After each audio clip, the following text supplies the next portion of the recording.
So here we have the Volkswagen Golf on a 20 plate. I'm going to start off by showing you around the outside of the car, and then we'll hop in and run through some controls on the inside. But from the outside, you can see it's a 5-door car with alloy wheels. Let's start off inside the boot and then work our way around the rest of the car from there. As we approach the boot, you can see we have reversing sensors. Plenty of boot space as well, along with that 60-40 split folding rear seat, should you wish to increase this space even further. And then underneath this tray section, a space saver spare wheel. Okay, so we're just going to work our way back round to the front of the car, and then we'll hop in and run through some controls on the inside. But now that we've done a full circle of it, you can see it's in excellent condition the whole way round.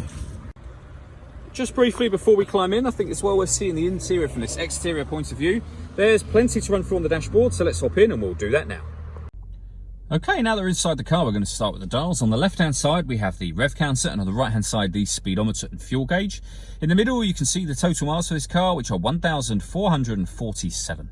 Above that, we have a digital readout for the speedometer. You can change the information displayed there by using buttons on the steering wheel. We're on the driving data menu at the moment, so various bits of fuel economy, trip computer, and car information. But there are other menus available. So assist systems, navigation, audio, your telephone, vehicle status, and then back round to where we started.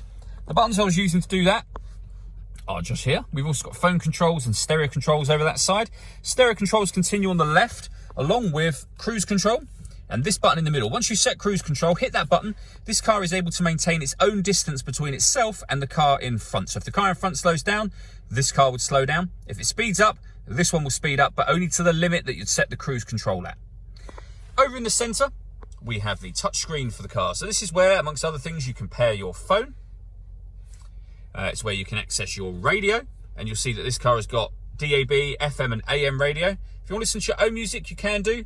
There's plenty of ways of doing that, and they include Bluetooth audio. So once you pair up that phone, you can make and receive phone calls, as well as streaming your music wirelessly as well. So plenty of ways to listen to your music in this car.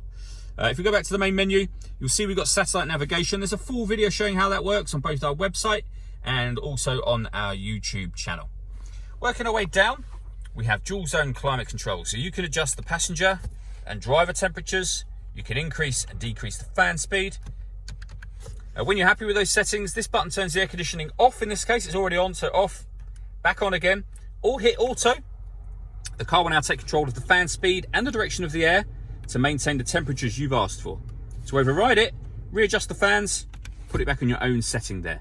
You may have seen me turn this off just a moment ago, but that's a heated seat with 3 different heat settings for the driver, and then you have the same over on that passenger side as well.